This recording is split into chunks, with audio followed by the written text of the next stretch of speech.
the time where I want to hear really loud. Let's welcome Deborah Roberts and Jan Joseph to the stage. We can do one more. Let's do it. There we go. Oh, good. Music. We walk out to music. Yeah, it's like a dance party. It's good. Yeah. Nice. Hello, everybody. Jen and I were both sitting here going, we don't like our headshots. We need to change the few things.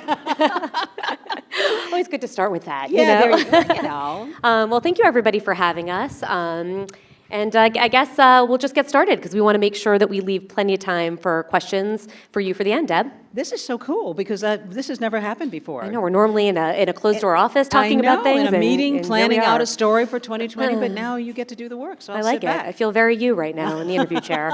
All right, let's jump in because time is a bit tight. Many people in this room, everybody in this room, knows you as a co-anchor of 2020 and our Senior National Affairs Correspondent at ABC News. But let's start and go back just a little bit to the start of your career. Can you talk us through how you got your start in journalism?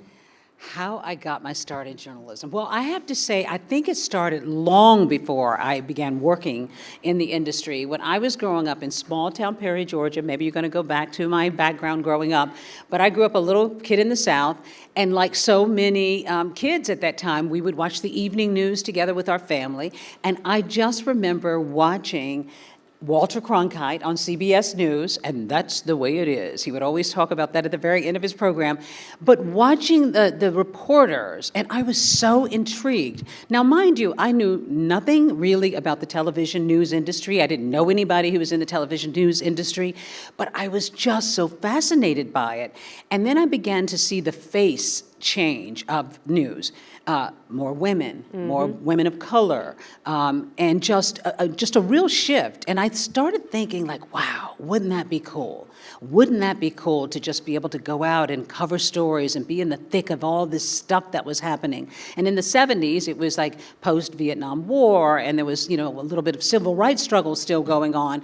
And I just thought it was an interesting and exciting job. And I think my passion began to build there to want to reach out and do something a little different from what I had ever been exposed to. And I thought news would be really fun. And I sort of nurtured that idea throughout high school. And by the time I got to college, I thought, I want to go into the news business. And I took my first journalism course, and I just remember just being so captivated. And I thought, that's it. That's what I want to do. And that's where it kind of began from there. And then, of course, I did an internship and moved on to get into local news. And in terms of kind of big picture, starting, as you mentioned, with the internship and breaking in, what's some advice that you would give, some things that you think are really critical to getting to that next level, breaking through from internship to job? Well, first of all, I think you've got to feel the passion. You've got to feel excitement about this business. And of course, it's changed a lot over the years, and you all are experiencing a very different media landscape than when we got into the business. But I think you have to have that passion, you have to have that enthusiasm, and I think you have to also, and this is going to sound weird, embrace failure as your friend. And trust me, I had many failed moments in the beginning. I just remember like doing internships. One of the very first ones that I did in college, I was helping a reporter, and remember we used to carry those big heavy cameras with the recording decks, and I was supposed to just help her carry the recording deck and press play and press stop for her and so forth when she was filming, and somehow I got them mixed up, and I was pressing stop when she was supposed to be rolling, and I was pressing play when she... And I was so embarrassed when we got back, and she was furious. She was furious. And I went home, and of course I was crying, and I thought my career is never going to happen. It's going to be over. And, I talked to her. I certainly made it very clear that I felt so bad. I would do anything we could do to try to redo this thing and make it work. She did give me another opportunity. We went out. But there are going to be many moments, and I had others like that when I started in local news. I mean, the first live shot I did, I raised my hand to do a live shot. I had never done a live shot before. It was a disaster. It was a disaster. Sort of wish we had the tape of that because I don't believe it. You know, but- I hope the tape does not exist. But the news director could see that I was so still enthused about everything that I wanted to do and everything that I could do in the business, so he gave me another shot. My point is, all of those moments where you just sputter and that you fail and it doesn't work out, that's your opportunity to kind of see what you're made of and to decide if you want to. And we've had plenty of opportunities to fail, too, on the Yes. network level. Lots of things that have gone wrong. Well, we're trying to get things on air, but you have to decide whether you want to embrace that and get better, because then I became one of the better live reporters because I had that failure in the beginning, and I was so determined to get better. So I would say that's the biggest thing, to just be willing to pick yourself up and keep going when it's not easy. Not letting the failure break you. I think Yeah. that's really, Yeah. with all things in life, Yeah. actually. Yeah, exactly. That's great. So speaking a little bit more about that, can you tell us about a certain time where you faced a roadblock and you really had to lean in and be super resilient to get a story on the air or get through a difficult situation on the job? Oh, wow. Well, there have been too many to count. I don't know. So But it's a I would 3 say, hour talk. yeah, definitely. Certainly I had that through local news. And I worked in local news in various markets. I grew up in Georgia. My first job was in Georgia. I moved to Tennessee. I moved to Florida. My mother used to always call me her career girl, which meant she thought I would never get married. She only wants to chase her career. But I was so passionate about my job and what I wanted to do and making my way up the ladder. Were there roadblocks? I mean, I think we all face roadblocks along the way, and certainly for me, getting started, there weren't a lot of women in the industry. I mean, more and more in the 70s and the 80s, I was starting to see women who were news directors, who were producers in the business. So that was starting to change, but we didn't have a lot of women in the business, and certainly not a lot of people of color. But I have to say, I didn't focus so much on the roadblocks. I mean, I'm sure I could sit here and list things that happened where maybe I didn't get an assignment and I was really frustrated, or I didn't get a promotion and I thought for sure I should be the next anchor at this station. But I didn't really fixate on them. I think I just fixated so much on trying to be so good at what I did. I would watch Oprah, I would watch Barbara Walters, I would watch Diane Sawyer, I would watch Carol Simpson. I mean, so many mentors, women mentors that I looked to try to sort of perfect who I thought I could be. I mean, of course, I was doing the Barbara Walters thing for a very long time. But I remember somebody saying, just be yourself. Just be yourself. And I think I fixated so much on trying to be good and trying to be a good writer and trying to be good on the air that I didn't fixate so much on the roadblocks. And I know I had plenty, but I think what resonated for a lot of my news directors and executives was that I was driven, that I had a work ethic, that they knew they could count on me, and certainly once I got into the network business, I would jump on a plane and go cover something and jump on another plane and go cover that, and occasionally work on weekends, as we've both done. And and just accept the assignment. So, did I run into roadblocks? Yeah. Did I run into men who I felt like got an assignment that I should have gotten, or somebody else who sort of stood in the way? Yeah, but I didn't fixate on that. I think that's also really solid advice. You've always been somebody who's been a very strong supporter. We've spoken a lot about the importance of diversity within the media landscape. That's something, as you've already alluded to, that the conversation around that whole issue has changed a lot since you started out, since I started out. Can you talk a little bit about how the conversation has changed and areas that you think have really improved, and perhaps some areas that need to improve a bit more? Well, you and I sit in conference rooms all the time where we're talking about big stories. And, clearly I'm at a point in my career where I'm doing a lot of big stories that I never did, would have thought about doing in the early part of my career. But I think, have things changed? Of course, things have changed tremendously. But there are times when you and I are sitting in conference rooms and the majority of the faces, particularly when it comes to the big network specials, the majority of the faces and the voices that we're hearing from are white men. Occasionally a sprinkling of white women, not as many people of color, although that is definitely changing. And at 2020, our program has changed a lot. But I think that the voices that, are there that help shape our coverage, that's where we really still need to do work. We need to have more women executives and more women and people of color who are executives, who are making those decisions. It's one thing to see folks on the air, and you see a lot of faces on the air that might resemble yours, whether it might be a man of color or a woman of color. I mean, you see so many different faces on the air, but behind the scenes, as you know, and you are, one of those producers behind the scenes who's kind of helping shape the coverage. But that's where I think we still have work to do to make sure that we're represented. Because when we're choosing stories and when we're talking about what we're going to cover, people are just talking about things that resonate with them. I mean, I'm working on a story for 2020 right now that talks about women of color, Black women in particular, also women who are poor women who are from geographically diverse areas, who may not get the coverage, missing women. So you and I have covered stories where back in the day when Natalie Holloway went missing in Aruba, and Lacey Peterson was a woman, a big story that we covered, a woman who was pregnant, and it turns out her husband was responsible for her death. And those stories got lots of coverage. But there were stories about Black women who were missing too that didn't get coverage. And why? Because nobody in the meeting maybe felt that it was something that they could relate to. Maybe it didn't resonate, the story didn't resonate. Or maybe they just didn't even pay attention to it if they read about it in a local newspaper. So I think that there's still work to be done. A lot of things have changed. But of course, there's still room to change. Still room for growth, for Yeah, sure. for growth. And also to make sure that we feel like we're doing the right thing, to reflect our communities. Yeah, I think that's definitely. I like how you're agreeing with so much I'm of what agreeing with saying. everything. That she said, please come interview me, but you have to agree with every single thing I say. No.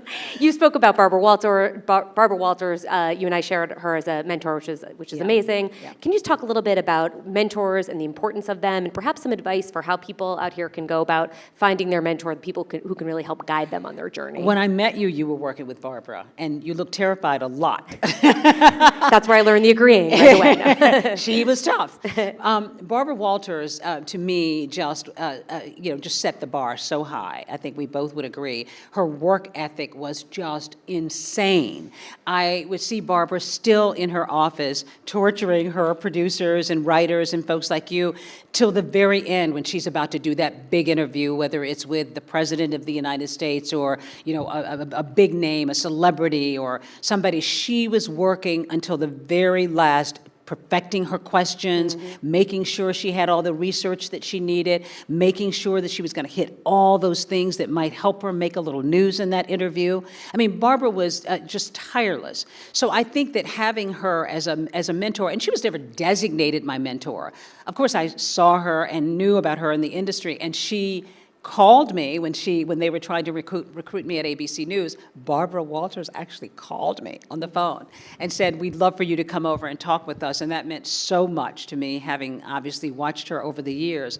But occasionally, when she wasn't, grilling somebody and traveling and doing her reporting, Barbara would wave me in to come in and chat with her a little bit, and she would just, she wasn't there to give me advice, but if I asked a question or if I shared something with her, I would intuit a little something from Barbara. And I'll never forget, one of the biggest pieces of advice she gave me was about protecting a personal life. When I was pregnant with my daughter, my very first child, and I was sort of nervous to go in and say, now I know for you all, the young folks, this the idea of being nervous to say that you're pregnant, but when I was in this business early on and women were so gung-ho and we were giving it our all, the last thing you wanted was somebody to think that you weren't as serious and you're just about to go off on the family track and to just sort of assume that you are not going to be as dedicated to what you're doing. Many of us didn't necessarily want to talk about our pregnancies at work or talk about our children at work because you wanted them to think that you were serious. Right, only thinking about work. Yes, always, exactly. And while Barbara did have a daughter, Barbara was so driven. And I remember once when I talked to her about, being pregnant and I just want you to know I'm going to go away for a little bit for maternity leave, but I can't wait to come back and continue to chase those stories. And she said to me, Deborah, this is such an important part of your life, and if I can give you some advice, don't neglect it. Maybe I should have paid a little more attention to my personal life. than just my career. And what was so amazing to me about that was that advice was about taking care of yourself a little bit. And Barbara was passing on what she had learned, which is that she had been so relentless in her career that maybe she might have paid a little bit more attention to her personal life. So that said, Barbara was a great mentor. I mean, I watched her all the time when I would sit at the set with her. The very first time I sat with Barbara, you probably heard the story before, when I sat with Barbara on the set. I love this. In 2020, the reporters used to sit on the set with the anchors and talk about their stories, and they would debrief a little bit. And I sat there with Barbara, and I was sort of shaking. And I had my notes to talk about what I was, going to say at the very end. And as we were sitting there waiting to go on camera, Barbara took my notes and threw them away. And she goes, "You don't need those." I was like, "What is this, some weird hazing that's going on here in 2020? What is this all about?" And she said, "You don't need your notes. You know your story. You know what you want to talk about. Let's you and I sit here and just debrief and talk about your story." And I think what she was trying to say, other than scaring me to death, was just believe in yourself. Believe that you've got it. You know what you did. You went out, you did a report, you know what you're, going to discuss. So don't sit here and read notes to me. You sit here and talk to me. And that was a great lesson from her that I don't even know if she was trying to, teach it as a lesson, but she did. So I think it's important to set your sights on somebody in the industry who you admire, whose work ethic maybe you admire, maybe whose performance you admire if you're interested in being on air, or whose performance you admire if you know somebody who might be a great producer that you've heard about. I just think it's important to look towards somebody. And these days, and we certainly didn't grow up with email, but these days you can even email. And I can't tell you how many times I have had cold emails from somebody out of the blue, and I'm not asking all of you to email me, but you can. But I have gotten emails from people, young folks who are in the business, asking, would you be willing to give me a little bit of advice? And I think whether you're working as an intern at some place or whatever, I think set your sights on somebody who might be able to just give you a few thoughts. Sometimes those little kernels make a big difference. I really love the idea that you're talking about so many times, and it's great. There are these very formal mentor-mentee programs, but I just love what you're saying about making sure that you're proactive and finding the people to have the conversations with and don't wait. And Jen, I got to tell you, it really impresses me when we have interns during the summer months, mostly is when we have them. And every now and again, or not every now and again, I would say every time we have them, at least one or two of them might come and knock on my door and say, I just want to introduce myself. I hope you don't mind. And if you get time at some point, I'd love to sit down and chat with you or just ask you a few questions. And I'm thinking, now that's pretty impressive. That's pretty impressive that they would actually, and even if they were nervous about doing it, that person would take a moment to come and introduce themselves to, the co-anchor of the program. I love that, and I also love when people are asking to shadow and just getting a glimpse into different things, because the more you can learn about the business, the better. That's right, exactly. So I think that's the next great thing, and you're kind of hitting on it, but networking, not everybody is as outgoing as you are, as outgoing as extroverted, let's say. So outgoing? You think I'm outgoing? I know, real shy wallflower over here. In terms of networking, any advice and kind of tips for how people can make the most of their time? And I know a lot of things I'm hearing from people who are just starting out is, am I going to be too pushy? How many times can I email? How do I really strike the balance? Well, and that's a very good question, because I would say err on the side of being pushy. Not obnoxious, but being a little pushy, because I think you have to. I mean, this is a very tough business to crack into.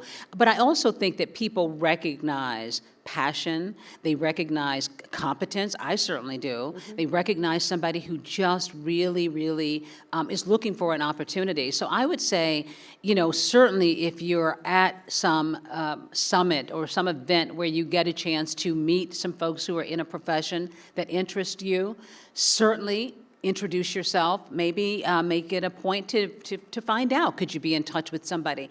And back in the day, when you and I would reach out cold to stations, I'm just thinking television because that's my experience. Some of you might be interested in print and newspaper or radio. I would reach out and make calls to those stations and sometimes ask if I could meet with the news director, and then I'd call again. And then call again. I would say step outside your comfort zone. If you really want to work in this business, you cannot be shy and retiring about it. You got to go for it. You got to go out there and you got to seize it. And, what is it that they say?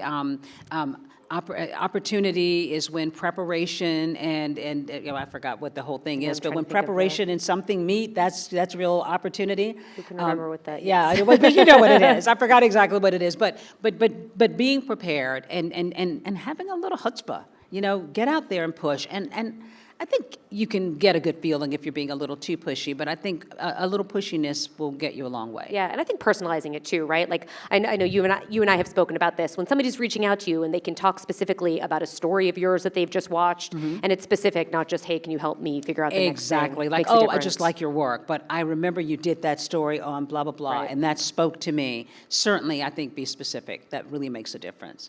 I think we have time for probably about one more question here, and then we'll move to Q&A, so if people want to start thinking of their questions. You're such a good interviewer, Jen. Thanks so much. I've really learned from the best, Deb, so there you go.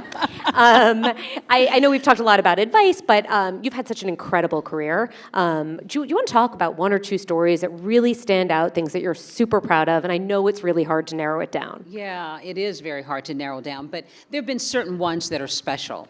I remember when early on in my career, in fact, I had just had my daughter at 2020, and I was home on maternity leave, and there was a story that popped up about an Ethiopian woman who was going back to her homeland, an Ethiopian American woman, because she had been adopted by a family in the United States, but had yearned to go back and find her long-lost mother.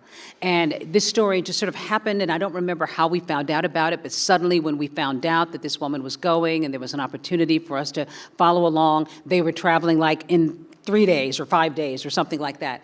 And the question was, did I want to do it? And it sounded really special. And I thought, amazing. Wow, and it's sort of this journey, and we don't know where it's going to land, but it just could be a really interesting story. Now, this is before we were mostly focusing on heavy-duty dramas and crime. So I said yes. And it was very hard for me, number one, to just sort of pull myself out of maternity leave like a week or so earlier than I had planned. But this sounded like just the story of a lifetime. And it turned out to be the trip of a lifetime because there were ups and downs. And when we landed, first of all, this guy who flew us in this tiny little plane, once we arrived into Addis Ababa in Ethiopia, this guy who was flying us halfway through the flight, I was thinking, is this guy really a pilot? And we were hitting like all these pockets of air, and we were in like this little prop plane. And I'm thinking, am I going down here? What is really happening here? Barbara told me to stay home. What am I doing? Exactly. But we made it, and we landed on this grass runway strip and so forth, out really just sort of in the middle of nowhere. It was just this really, really rugged strip of an area out in this village. Pocked roads, the Jeep, I think, broke down on the way to this home. I mean, all these things were happening along the way. Camera crew recording a lot of it. But this woman was determined because she had heard through the grapevine. Now, imagine today, because this was 20 years ago, but imagine today, she would have had her search helped by social media and certainly by just anything online. But we didn't have all of that. So she had heard from somebody that her mother might have been in this one place, and then they'd heard from somebody that there may be. It was all a word of mouth. So all of this was just this adventure to try to get to find this woman. Wow. And, I could go on and on about it, but we finally, night was setting, and we're in this little home, and we're waiting, and we're trying to figure out, is this story really going to happen? And in the middle of the night, this woman who is shrouded in this scarf comes into the room and sees her daughter and starts planting kisses on her, and she hasn't seen her since she was a 1-year-old, and she's planting kisses on her, and it was the most beautiful, amazing thing I had ever seen in my life. And they sat there and they caught up, and they were speaking in Amharic, and this gal actually remembered how to speak, and she learned from her mother that she had been injured in a fire, and the family couldn't afford to take care of her, and so she was in a hospital, and they decided to just allow her to stay there and be cared for by the nuns, and eventually she was adopted by a family, and the mother never knew, but she in her heart felt that her daughter would come and find her one day. And we won an Emmy Award for that story. And I love that story. So that was one of my, and there have been so many others, as you can imagine, we can talk about later, but that one was just special because we didn't know what we were going to get. That's really amazing. You must have been so emotional in that It moment. was so emotional. It was such a great story, and to this day, I still keep in touch with Lydia, the daughter. Do you really? Every now and again, once a year or so, we might email each other. That's actually something very interesting that I've noticed just working closely with you. You keep in touch with so many of your interview subjects. Sometimes. Many of the times. Depends Maybe on not the whether they've serial committed a killers. crime Yeah, or not. Exactly. What was the crime? Because sometimes they are criminals. Some of the Friday shows. Great. Unless there's anything you specifically want to talk about, I think we're going to move to the question and answer portion. Anything else you wanted to add? Because I hear that some of you might have questions, so let's do that, and we can always see if Great. something And I else think comes everybody up. is supposed to line up right here, and then we're just going to take questions. And if we have time, we can go back and do a few more questions between us. All right. All right.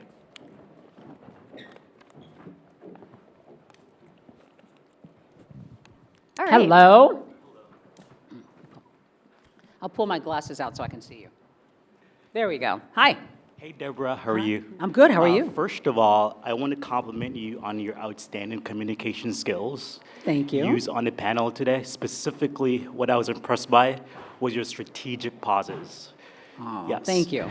My question is, your career have been an inspiring journey marked by your ability to tell impactful stories and negate the evolving landscape of journalism. As someone who's passionate about speech, right? Or even entering the news, field as a potential commentator on, specific, areas I'm an expert on later in life after law school. My question is, can you share some pivotal moment or piece of advice that help you maintain integrity and passion in the face of challenges, and how can I apply those to build a meaningful career post-law school when I'm on news stations as a commentator talking about different topics? Wow, that's a loaded one. That's a good question, though. So integrity, passion, how do you sort of apply those things? I think that, first of all, you have to know what you're made of and what matters to you. And you have to decide that, and for me, I have to say for me, I think integrity and having people believe in me, viewers, to believe that I'm somebody they can trust is paramount. So you establish that over time, of course, with just who you are on the air and the kinds of things that you talk about and the kinds of stories, I guess, that you do. But, I'll just give you a case in point. We used to, since COVID, we don't always edit in our edit rooms together anymore. Sometimes we're either on Zoom or the editors might be editing from someplace else. But we used to all gather in the edit rooms together, and we would talk about how we were presenting a story and the shots that we would use and the sound bites, the end parts of the interview that we would use, and what is powerful and what's not powerful. And of course, there's certain standards that we adhere to anyway, legally and ethically and so forth. For instance, if somebody gave you an answer to something during an interview, we edit, we cut it up. But you have to be very careful about how you edit what they say, because that can that can impact the way they come across. And I remember once and I'm from the South, I'm from small town Georgia, and I remember we were working on a story, and there was a guy, and I don't remember what the story was about, but he kept talking about how God had such an impact on whatever the event was, and I just want to trust in the Lord. And I remember that the producer and the editor, who, Northeasterners and just, maybe from the New York area, and maybe just aren't accustomed to people talking like that on a regular basis. In the South, I am. And they were going to cut out some of that part of his interview and just talk about other things because they thought it sounded just a little too religious or whatever. And I said to them, no. This was very important to this person who had experienced whatever, and they credited, God with having had a lot to do with how they got over something. I don't remember the details. But I stood up for it and said, look, where I'm from, people do talk like that. And this is representative of who this person is. And so we sort of thought about it a little bit, and we kept that intact in the piece, but I thought it was all about being fair and honest about who that person is. And I think there are going to be times when you're working on a report or a film or, whatever you're doing with someone who might have a different viewpoint than you do about their worldview, about what's important or what really matters or what's real. And I think that's when you really have to know what you're about. It's all about, to me, it's all about fairness, and it's about representing people, representation, of course, all of those things. But I think, I can't point to any one time, but that was just something I just remember that I felt because of my background, I had an impact on a story and hopefully representing somebody a little more fairly than they might have been represented because I was in the room. And that's why, I feel like representation matters. Whether, it's your ethnicity, whether it's geographically, whether it's economically, when you have different voices and viewpoints in a room, people are going to be represented. And that's, to me, what integrity is all about when we're doing our work. Sure. Hello. Hi. Hi. Hi, Deborah and Jennifer. Thank you so much for speaking with us. My name is Arya. I recently graduated from NYU, and I'm actually an intern at Nightline right now, so I'm a floor above. There you go. Yes. That's why you look familiar. We've seen you in the building, probably. Yeah, maybe. Now we expect an email. Exactly. So my question is, you both are legends at ABC, and you've been around for a long time, and you really moved up in the company. And as you were moving up, as a reporter and as a producer, what was a quality or what was something you did that really made you stand out as compared to your peers? And now in these senior positions, as you are, promoting and hiring young people, what is the quality that you look for these people that, you're bringing into the company or moving up in the company? Wow. Well, it sounds like you might be able to jump in here, too. I was just thinking, I hope I can answer. Well, you too. can think about it. What I look for, and I think it's so important for you to step, as I said earlier, step outside your comfort zone and step up. Of course, read the room. If you're an intern and you're sitting in a big conference room and there are folks like Jen and other executive producers who are talking about, how we're going to cover something, you don't want to jump in and add your opinion right away as an intern. Of course, you want to listen. But I'm always looking for people who are confident, who have something to say, who are well-read, who are willing to offer some thoughts on a story. I mean, oftentimes we'll turn to an intern and say, well, what do you think? Because it's important to know what Gen Zers are thinking about something. My assistant just graduated college 2 or 3 years ago, and I often will turn to her for thoughts on something if I'm covering a story. Do you think this is really important? Do you think this person's really interesting? Should I cover this story? I think having an opinion and having thoughts. And if I can just take this moment to say, I'm sure a lot of you are well-read. I'm sure you try to stay up on current events, but read newspapers, read real newspapers, not just TikTok and headlines and things like that give you like a quick little blurb on something. Read real articles in magazines and newspapers, and not necessarily the ones that you agree with. Because I think everything is about having a well-rounded idea of what other people in our country might be thinking, what they might be experiencing, but also it gives you background and knowledge to be able to offer some thoughts on a story if you're interning, whether it's in a newsroom or at a radio station or in a film office. Just bring something to the table. I think everybody wants to know that you're thinking and you have something to offer, and that will make you stand out. I'm just going to also, just on this question, add 2 things. I agree with, of course, everything you're saying. But also, I think that so many times I hear from people, I'm an intern or I'm a PA, and this is my job description. I think not worrying about the job that you're paid to do, but the job that you want to do, and making sure that you're seeking out opportunities to shadow and learn. And the second thing is, media in general, it's very, very collaborative. Mm-hmm. You need to be somebody who people can get along with. Sure. You have to be able to work as a team. And I think the ability to be kind, as silly as it sounds, it's really not silly, but people want to work with people who are easy to work with. So I think that's something I would say as well. I think that's great. I think those are perfect. Thank you. Thank you so much. Thank you. Hello. Hi, Deborah. Hi, Jennifer. My name is Preetha. I'm a second-year grad student at NYU Steinhardt studying media culture and communication. So tackling the news can be really tricky sometimes, and sometimes even personal biases can also get in the way. I know when I was writing my research paper on Taylor Swift's super rise to superstardom over the last 4 years, I know when I reviewed my paper, I knew that half of the comments I made was just about me being tired of her being omnipresent. So I was just wondering, what are some of the ways where you have drawn the line between personal bias and practicality while handling a story? That's a very good question, because there is so much opinion journalism, if you want to call it that, these days. I am of the old school where I just really feel like objectivity is key. Are we human beings who have opinions? Absolutely. But I work very hard to try to keep my opinion out of something. Now, that said, I was just meeting with a senior producer at ABC in 2020 just now about a story that we will be working on later, and it was a guy who probably was wrongfully accused. He was just out on, his case was overturned, but he might be retried, but it sounded so egregious, and I'm like, are you kidding me? This happened, and then that happened? What are you talking about? Of course I'm going to have a reaction to it, but what I said to him was I felt we needed to have a voice in our story, an expert in the story. So if you can take it off you and maybe get an expert to help represent your opinion, depending on what you're writing. If you're writing an opinion piece for, the New York Times or some other newspaper, that's your opinion.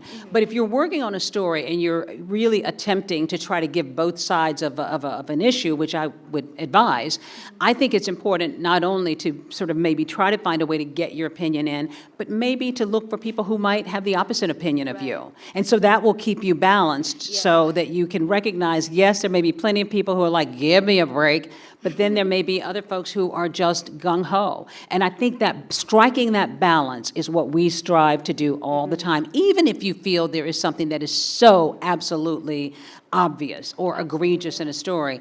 Still, I think you've got to strike that balance, because I am always looking for both sides of a story. Yeah, great. Right, thank you. Thank you.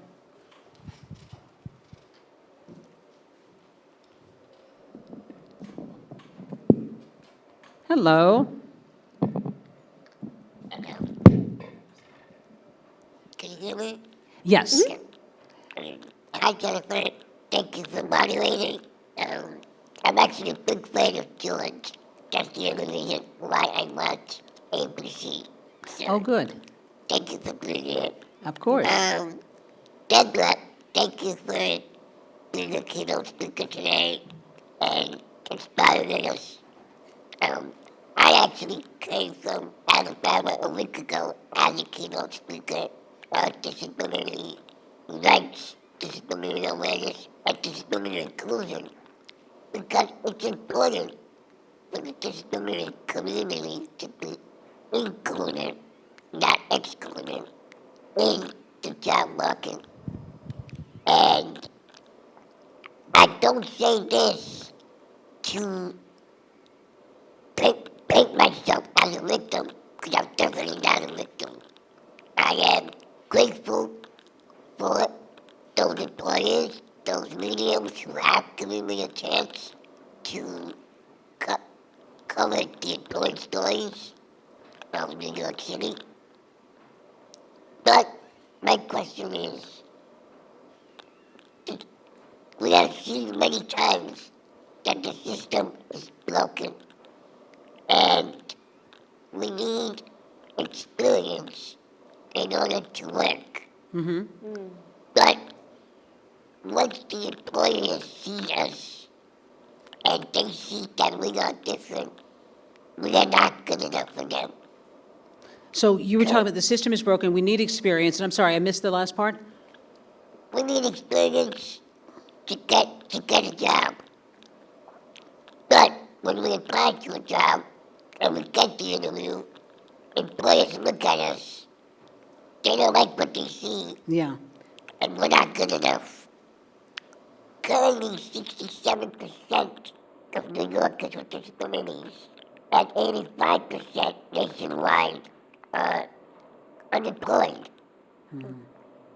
So, my question to you is, we have all the qualifications, yet we are still not good enough when it comes time for the interview.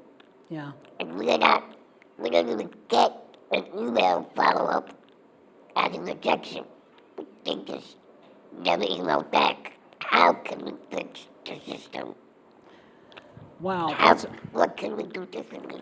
So you're talking about presenting yourself and maybe not necessarily getting a fair shake when you present yourself. I think in the catch-22 of you need experience to get the job, but how do you get the experience initially? If you're not being chosen for the job.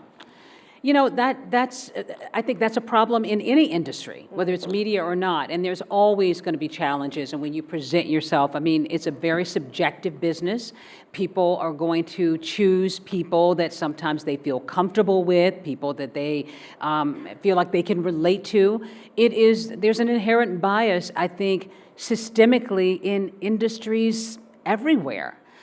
So I don't know that I have an answer for that. I think the only thing I can say is to just keep at it and keep trying. And yes, we keep presenting ourselves, and then sometimes you do have to pivot. I know people who have wanted to be on air, and they've tried to be on air, and somehow that didn't work. They pivoted and maybe decided to become a producer or vice versa. And suddenly now they're working behind the scenes as opposed to in front of the camera, and they found fulfillment in being able to work in a different capacity.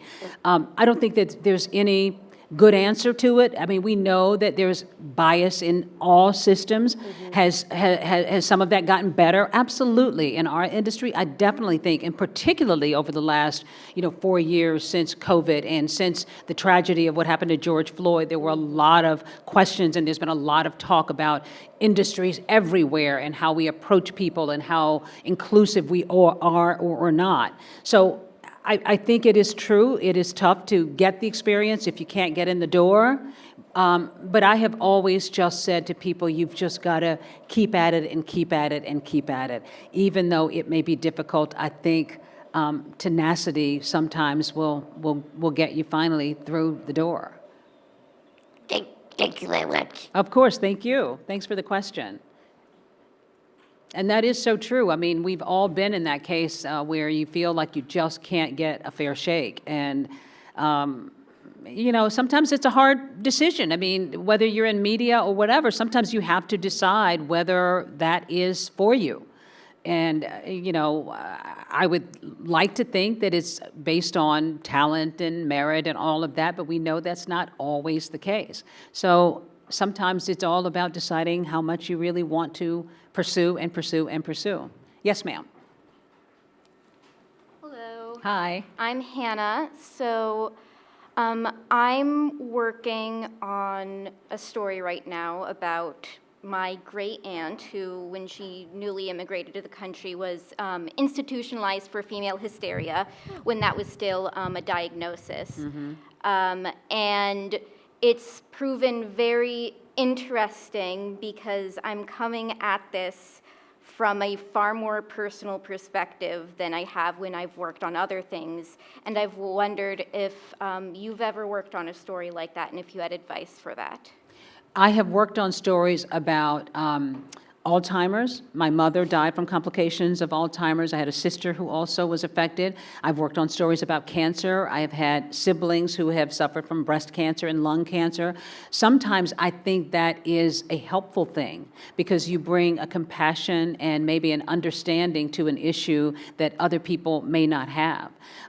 Certainly in our industry, I think a reporter involvement type of idea is embraced. So what you talk about is something that a lot of people may not understand, that is kind of unique. Talking a lot today about our mental health and mental well-being is something that is really, really gaining acceptance and certainly seen as important.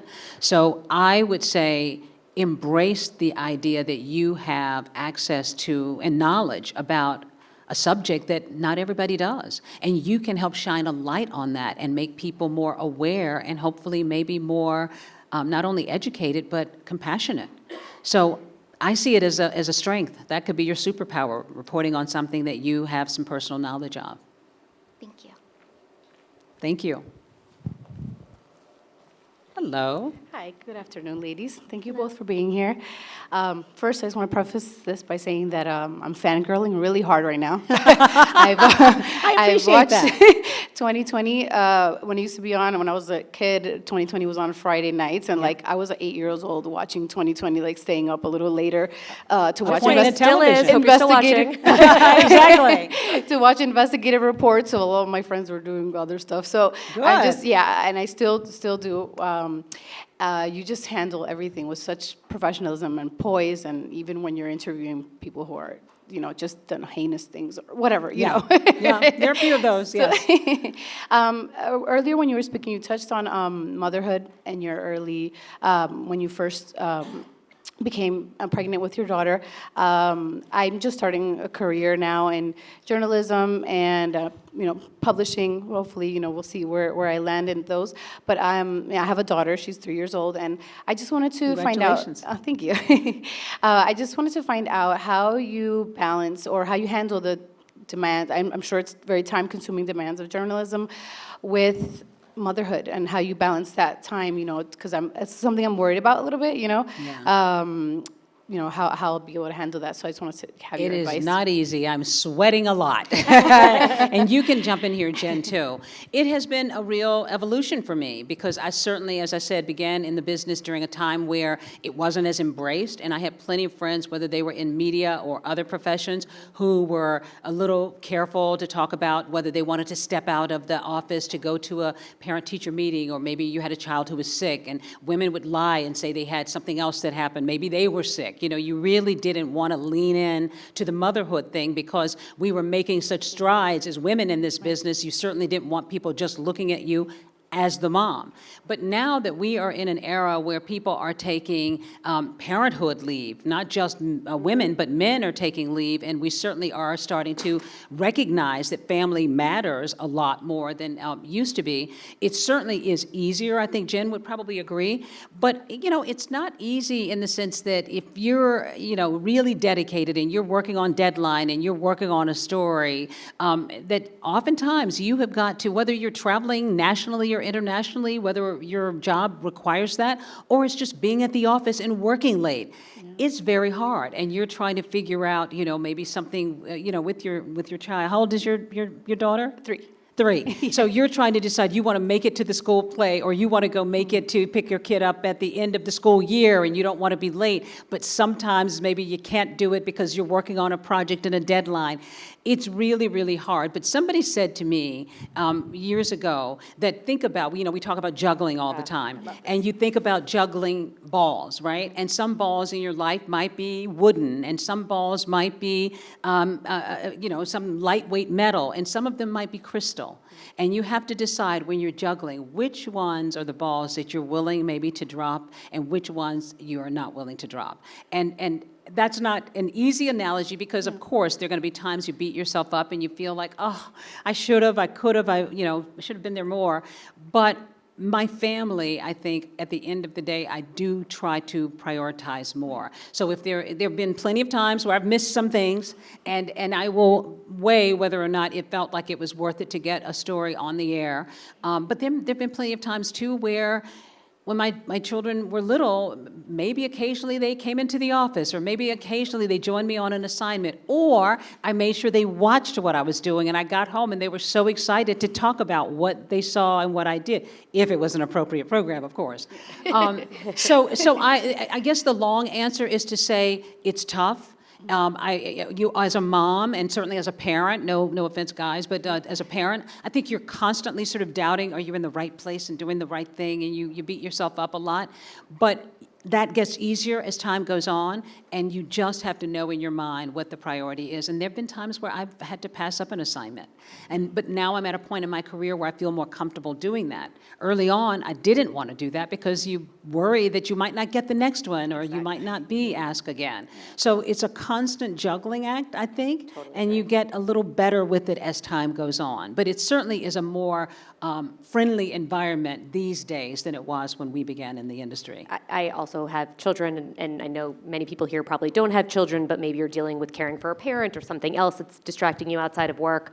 you said the word balance, and it's a word that I a little bit bristle at because my feeling balance. there's no balance, and not that we shouldn't strive for, but like some days you're more into your work, and some days you're more into your personal, and I think giving the grace to know that you can't be all the things to all the people at all times, and it kind of comes in waves, and I really like the analogy about the crystal balls. I've heard that before. I've been in Jen's office before where she's like, can I talk to you a second? My son is freaking out because this just happened. I'll be right there. And she goes on to handle his phone call and do what she needs to do. But the point is, I see another mom who's just trying to make it too, and there's sort of empathy there. And if I can leave you all with anything, be willing to show some empathy and grace to the people that you're working with, because everybody's dealing with something different. And I think the more you can sort of reach a hand out and, as you said, be collaborative and just try to be a good person when you're working on what you're working on, because at the end of the day, it pays off. Thank you so much. Thank That was you. great. Thank you. Great. Oh, great. One last Hi. question? Yes, last Okay, great. question. And then we're actually on time. I'm impressed. Well, Okay. we live by the clock. Exactly. Thank you, appreciate it. I am short. Thank you so much for your time.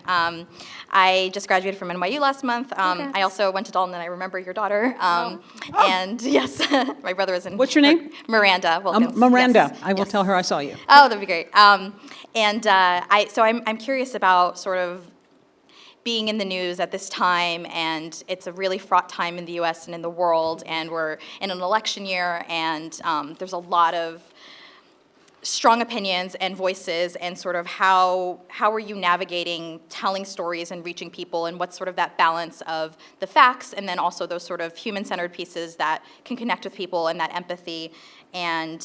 But also, I mean, do you lean more into, oh, we're news, we have to just do facts, but people can't even agree on what are facts, and how do you sort of choose that stories and do that balance and feel like your responsibility in that space? That's a very good question. Jen, I think you might be in a good position to answer that because, we've covered stories. We talked, as soon as the Israel-Hamas conflict broke out, we did a big special. You were very deeply involved in that, and you felt very strongly about it. There have been plenty of stories involving people of color where I've been involved, and I had great feelings about it. So I don't know if you want to weigh in. I think that that you're absolutely right. I think it's an increasingly difficult time right now, and I think that having the awareness is really step one. That it's hard, and that not everybody in a room is agreeing, but that you are there to not just tell a story, but to report on the facts and making sure that there's frameworks in place. We're really fortunate at ABC News, where just as it's collaborative telling a story, we have a whole system of checks and balances that we go through with our standards and our legal to make sure that people's bias is not infusing a story too much. And to your earlier points, making sure that we have diversity both behind the scenes and on camera as well, with all different backgrounds weighing in, and not making snap decisions, really going over pieces and making sure that all viewpoints are shown. I also think that your question about the storytelling, I think, is really important. I think telling stories through actual narratives and not just reporting the facts, and I think that there's a way to do that, and also make sure that everything is being checked in a really fair, unbiased way. I think that's so important, but I think also, too, as Jen said earlier, depending on what industry you all are pursuing, for the most part, whether you're working in television with a bunch of folks, as we do with the 2020 story, which would include a bunch of producers and production assistants and all of that when you're working collaboratively, or whether it may be just you and one other person, I think just sort of being aware that you're trying to help change the narrative. I mean, it pains me to hear that, a big chunk of Americans don't really believe the media. Yeah. And they don't believe that we're giving them the truth. And I feel like my job, as much as I'm dismayed by that, is to just drill down and make sure that I am careful with facts and backing them up and letting people know what the facts are in your reporting. Yes, we all have our opinions, and of course, I'm going to bring a certain sensitivity to a story that might involve women or women of color or mothers, anything that might touch my life, but I think it is so important that we just kind of stay the course, try to keep making sure that we are pulling our opinions out of our reporting as much as we possibly can and just giving people facts as they are. And my hope, my great hope as a journalist, is that we are going through a certain time right now, but I hope that maybe this pendulum will swing back again at some point, a little bit toward the middle, where people are willing to listen and pay attention to mainstream voices. And I'm happy to be a mainstream voice, and I hope people still see us that way, because the facts do matter, but we have to really work hard to make sure people know we are being factual and we have integrity in our reporting. Right. Thank you so much. Thank you. Great. I guess that might do it. Look at us staying to the time. Yeah. We're a little over, but not too bad. No, that's amazing. Perfect. Thank you so much. I know April most want to take a picture as well. Let's give Deborah Roberts and Jen Joseph one big round of applause, please.